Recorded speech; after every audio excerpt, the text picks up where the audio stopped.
SBC Aktualno, podcast kluba slovenskih podjetnikov. En lep pozdrav v novem aktualnem SBC-vem podcastu, ki pa je tokrat namenjen, lahko rečemo, kar precej veliki zmagi za podjetnike, za gospodarstvo in za delavce, za zaposlene. In ta zmaga je pravzaprav posledica tudi zelo, zelo velikega truda SBC-ja, kluba slovenskih podjetnikov in pa tistih, ki so v našem vodstvu. Predsednika kluba Joce Pečečnika, podpredsednika kluba Igorja Krapoviča in nekdanjega predsednika kluba Jureta Kneza. Kajti leta so minila, ko so prepričevali odločevalce, da je vendarle to dober predlog, da gre za predlog, kjer bodo na koncu dobro dobili zaposleni, delodajalci, torej podjetniki, pa neko večjo možnost, da jih zadržijo, da jih nagradijo in so s tem na svetovnem trgu konkurenčni. Današnji aktualni podcast govori o predlogu zakona o delitvi oziroma o možnosti delitva dobička zaposlenim. In z nami je Igor Krapovič. En lep pozdrav. Pozdravljen. Ja, zdaj boste veliko v medijih oziroma ste, zato ker to je kot neka zmaga, ko zmagaš na kakšnem tekmovanju, potem pa vsi želijo slišati, kako je bilo in kakšna je bila pot. A je to za vas tudi osebna zmaga, da rečete, nekaj smo poskušali spraviti skozi to zapleteno proceduro države in nam je uspelo? Ja, lahko rečem, da je temu tako, kajti dejansko ta pot trajala kar 11 let, mogoče v času covida, seveda, takrat smo se ukvarjali z drugimi težavami, bolj s preživetjem, ne. Ampak dejansko je pa bil ta minister Han prvi, ki nam je prisluhnil in pravzaprav sem mu ta predlog dal tukaj v teh prostorih SBC-ja pred, ne vem, 3 leti in pol. In je bil nekako navdušen in je rekel, to bomo pa mi speljali, ne. In potem smo dejansko delali na tem predlogu, bom rekel, na tem finančnem delu jaz, na delu, ki je pa bolj delniški, je pa delal Jure Knez iz Devesofta. In kakšno leto nazaj in pol, ko smo bili že praktično čisto pred tem, da bomo to nekako objavili, je pa vse skupaj zastalo, kaže pač na finančnem ministrstvu. In potem smo res vložili ogromno energije. Tukaj moram reči, naš predsednik Joc Pečečnik je ogromno, bom rekel, tudi razlagal, pojasnjeval, kajti zakon ni čisto enostaven in nekateri se niso dovolj v njega poglobili. In so rekli, najbrž bodo pač delodajalci mogoče znižali plače, bo skušali čez ta sistem izplačevati plače, ki bodo potencialno manj obdavčene, država bo dobila pač manj socialnih prispevkov in to ne bo šlo. No, dejansko smo uspeli zdaj priti do te točke, ko kaže, da je zakon v neki zaključni fazi. Jaz samo upam, da ga bojo sprejeli.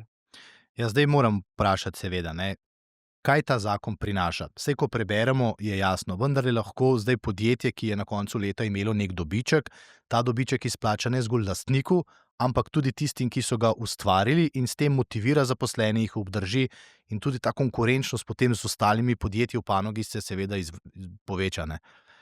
Ja, dejansko je ta predlog bil zanimiv iz enega razloga, ker je dopuščal izplačevati tretjino dobička, kar pomeni, da si že v defaultu mogel dovolj velik dobiček prikazati in seveda potencialno tudi državi plačati davke, da lahko izplačuješ zaposlenim to tretjino, ne. In tukaj verjamem, da bo kar neka določena prednost seveda tistim podjetjem, ki v Sloveniji plačujejo davke. Kajti moramo vedeti, da je kar nekaj podjetij, ki preko transfernih cen, takih in drugačnih sistemov pravzaprav ne prikazujejo dobička in te bodo na koncu koncev na trgu dela mogoče malce manj konkurenčna, kot smo pač mi, ki to počnemo. Ko ste rekli, da ste se 11 let trudili, da ste zadnja 3 leta pa pol prepričevali tudi to vlado, včeraj, ko je predsednik vlade to sporočil, da je vlada vendarle prisluhnila, da je za, da je finančni minister očitno tudi moral požreti nekaj ponosa, pa sem potem prebral komentarje, ne vem, Ekonomsko-socialnega sveta, ostalih delodajalskih organizacij, tudi sindikatov, češ spet nismo bili nič obveščeni. A so ta pogajanja, ta predlog ves čas tekla tako, da so vsi vedeli, za kaj gre? Ja, dejansko ta sindikat, bom rekel, Svet svobodnih sindikatov, ki ga vodi Zorko, je absolutno vedel. Na teh pogajanjih je aktivno sodeloval in mi smo z njim res dobro sodelovali. Zdaj, ostali sindikati mogoče niso bili toliko seznanjeni s tem, ampak težko mi je pa razumeti nekoga, ki je sindikalist po duši, da ne želi, da zaposleni v nekem podjetju dobijo večjo nagrado, večjo plačo. Mislim, to je res, ko bi rekel, nek velik anahronizem. Pravzaprav, na eni strani smo mi označeni kot neki kapitalisti, ki hlepijo po kapitalu, ampak smo pravzaprav mi tisti, ki smo dali, ta predlog in na koncu koncev z njim uspeli, da bodo lahko naši zaposleni, praktično pod zelo podobnimi pogoji dobili izplačane svoje nagrade. Če ste prej že rekli, in to je bil eden večjih pomislekov, zagotovo gre tukaj za nek trik, ne? Zagotovo bo več denarja zdaj ostalo podjetnikom ali pa lastnikom, ne pa državni blagajni. A je kakšen trik? Ja, pravzaprav ga ni, ne, ker mi se bomo tudi obenem zavezali, da bodo, plače v podjetjih rastle, pač kot rastejo v določenih panogah. Se pravi, mi bomo mogli vsaj toliko ali pa več rasti in tukaj se praktično ne da nič, ne vem, narediti ali pa skriti, pride pač en davčni pregled in zelo hitro ugotovi, da si recimo znižal plače. Tako da trika ni. Največji trik je pravzaprav v tem, ne, da bomo uspeli, po mojem mnenju, motivirati delavce, da smo dejansko vsi skupaj na istem čolnu in na istem bregu, ne. Ker, občutek imam, da vsa ta leta, politika deluje nekako deli in vladaj, ne. Delodajalci smo na eni strani, na drugi strani so, bom rekel, zaposleni, vmes so pa mogoče včasih sindikati ali pa še kdo drug, ne. In zdaj, ko nekega dne pač zaposleni ugotovi, da bo pravzaprav lahko dobil, tako kot smo rekli, tudi tretjino dobička, ne, moram omeniti, da je tukaj ponder njegova plača, da bo seveda mogoče tudi začel majčkeno drugače razmišljati o sebi, o podjetju, o delu in, verjamem, da bomo imeli to izjemne pozitivne sinergijske učinke. 11 let nazaj, ko ste začeli o tem razmišljati, tudi razlagati in prepričevati, ta ideja, od kod izhaja pravzaprav? No, pravzaprav, moram reči, da sem imel jaz, 2008 neko ponesrečen poskus, bom rekel, delničarstva v podjetju, ne, in takrat, sem nekako ugotovil, da, ta stvar ni delovala, pač tudi zaradi nerazumevanja naših zaposlenih. Ko je pač enkrat šlo slabo, so vsi mislili, da sem nekako za to odgovoren jaz, ne, pa pač temu ni bilo tako. Takrat je pač začela se kriza, vsa podjetja so bila, bom rekel, slabše ocenjena, posledično je delnica padla in potem so nastopili kar veliki problemi. Ampak jaz sem bil še zmeraj dosti vztrajen v tem svojem razmišljanju, sem rekel: "Dajmo pač nekako, razmisliti in narediti neki sistem, kjer bi omogočal res nagrajevanje iz dobička, ki bi bilo povezano z, bom rekel, uspešnim poslovanjem podjetja." In to je bil moj moto. Jure Knez se je vključil pa, kot ste rekli, z malo drugačnim vidikom tega. Kaj je bilo njegovo vodilo? Kako je on prepričeval? Jaz moram reči, da imava midva majčkeno drugačno situacijo. Pač on ima, predvsem ta svet IT-ja, ne, vemo, da je izjemno kompetitiven, kar se tiče plač, in, da so pač ti kadri zelo, bom rekel, težko jih je pridobiti. In, njegov sistem motivacije z delnicami, jaz mislim, da temu modelu podjetja, ki ga ima on, odlično odgovarja. Mi imamo pa seveda majčkeno drugačen model podjetja. SBC, Klub slovenskih podjetnikov, ima zdaj že čez 500 članov, ampak tak zakon, ki je bil zdaj včeraj predlog potrjen oziroma bo zdaj šel svojo pot tudi v parlament, v resnici nagovarja vsa podjetja, a ne? Ni to zdaj ekskluziven zakon za najboljše. Vsak je lahko najboljši, ne? Ja, dejansko je tudi ta zakon zanimiv, za startupe, ne, ker, če gledamo manjša podjetja, ki bi rada uspešno poslovala, seveda ne dvigujejo denarja ven, ampak, na ta način bojo imela možnost plačati, delavce iz dobička, ostali del dobička bodo pa reinvestirali, ne. Takrat, ko sem jaz, pač naredil to mojo delniško zgodbo, sem dejansko, če sem hotel zaposlenim plačati, del dobička, mogel tudi sebi izplačati, ne. in plačati davke, in potem sem tisti denar dajal nazaj v podjetje, kar je bilo, bom rekel, zelo neracionalno, ne. Zdaj ta sistem pa omogoča, da se dejansko posebej izplača, da oni ta denar dobijo in moramo vedeti, da tudi zdaj podjetja, ki so uspešna in imajo neki denar na računu, si ga lastniki ne izplačujemo, od tega država nima nič. Tukaj pa dejansko denar bo izplačan, država bo enkrat dobila davek in zelo verjamem, da bo ta denar zelo hitro tudi potrošen in bo država drugič dobila davek skozi DDV. Tako in obenem se seveda ekonomija, več ko se potroši, se zadeve hitreje zavrtijo, tako da jaz mislim, da je to pozitivno pravzaprav za vse. Joc Pečečnik je v prvem odzivu dejal, vlada je končno pokazala nekaj ljubezni do podjetništva in zaposlenih. Vi ste rekli, vesel sem, da nam je končno uspelo. Kaj pa je bilo na koncu tisto, da je vse skupaj spodbudilo? A so to volitve, ki trkajo na vrata? Poglejte, tukaj je najbrž več faktorjev.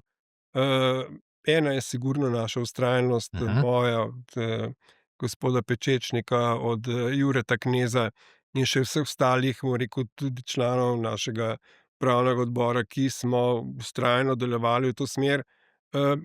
Veliko je prinesel pa, bom rekel, tudi minister Han, njegov sekretar Frangež, ki sta bila res, res vztrajna, tako da se je pač na koncu zadeva izpeljala. Nismo še čisto na koncu, ampak verjamem, da bomo do tja tudi prišli. Letos sem kar nekaj podcastov tukaj odvodil, midva sva pa skupaj z Bitencem, se mi zdi, da smo lani tukaj klepetali, sedeli in gledali, kaj bo leto prineslo, in prineslo en kup nekih novih stvari, ki jih je vlada naložila v resnici gospodarstvu. A je to zdaj prva stvar, ki malce obrača vendarle položaj gospodarstva, podjetništva in morda odpira pot do razumevanja, da smo v globalni bitki ne samo Evropejci, tudi Slovenci zadaj in da res ne potrebujemo še dodatnih omejitev? Ja, no, lahko rečem, da je ta zakon kar en zelo velik preboj v zadnjih letih. Ni se zgodilo nič podobnega. Po drugi strani pa ta obvezna božičnica, bom rekel tako, jaz osebno, ne, kot lastnik podjetja, jaz bi bil še za večjo božičnico, recimo, ne vem, 1500 evrov, ki jo bomo mi pojutrišnjem tudi objavili in izplačali. Ampak seveda kot član kluba SBC, ne, moramo pa gledati tudi na ostale naše člane, ki pa so lahko v težavah, ne, na obrtnike, na vse podjetnike v Sloveniji in tukaj bi moglo biti samo, da zadeva ni obvezna. Drugače bi bila pa lahko božičnica, po moje, vsaj 1500 evrov. Ja, nič, glede na to, da vas imam zdaj tukaj, lahko marsikaj vprašam, ne, ker ponavadi nimate prav veliko časa za kakšne takšne pogovore.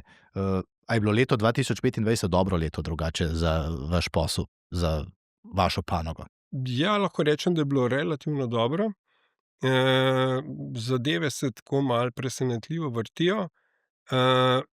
Zdaj, po eni strani je pač ta srednji segment prebivalstva, to so recimo bolj kupci motociklov, v krizi in ta motoristični del, bi rekel, da je ostal na istem nivoju ali pa celo malce stagnira. Zdaj tudi določena podjetja v Evropi, KTM in še ostali, so imeli pač svoje težave. Medtem ko pa, bom rekel, je pa zelo zanimivo, da avtomobilistični del pa zelo hitro raste. V nasprotju z vsem, kar se je, ne vem, še nekaj let nazaj napovedovalo, da se bo pač prepovedalo bencinske motorje, da bo, ne vem, 2035 seveda vsega konec. Lahko rečem, da smo, ne vem, 3 leta, 4 leta nazaj delali 75% prometa z motocikli, 25% pa z avti. Letos bomo pa naredili 46% prometa z avtomobili. In mislim, da bo čez kakšno leto ali dve ta segment prerastel motoristični. Seveda pa potem tudi upamo, da bo počasi konec te krize, vojne v Ukrajini, te napetosti in da bo trg se nekako sprostil, ne. To pa seveda ne moremo na to kaj veliko vplivati, ne. Na ta odstotek, na to verjetno niste mislili kakšnih 10 let nazaj, da bi bil več kot 50% avtomobilistični del? Ali je to tiha želja? Če vam čisto po pravici povem, sem vedel, da se bo to zgodilo. Aha. Kljub vsem skeptikom okoli mene, zato ker jaz tako večkrat povem, da tisti, ki se mogoče ki je naredil prvi letnik elektrotehnične šole, ki se malce spozna na fiziko, matematiko, kemijo, pač ve, da ta zadeva z električnimi avtomobili ne pije vode, ne. Zdaj pa, če se pa mogoče ozrem še na drugo stran, to je pa energetika.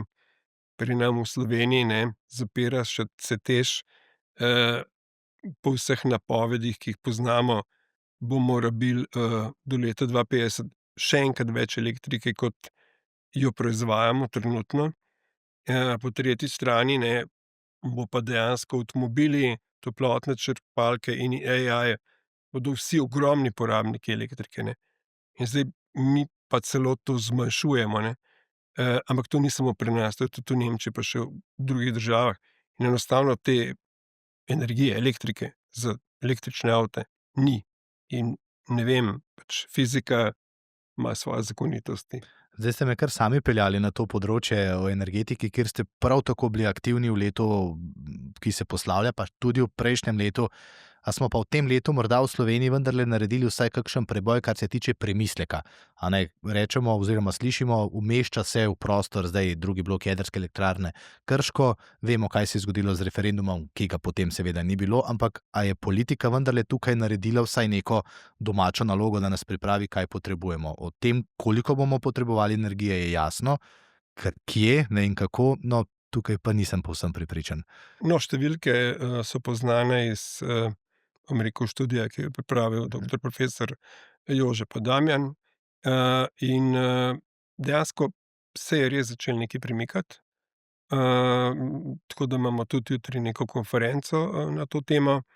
In jaz bi samo zelo želel, da se to pospeši, ker vemo, da na hrvaški strani so se tudi nekako sami odločili, da bodo štartali svoje projekte in imajo na njihovi strani zelo kompetentne ljudi.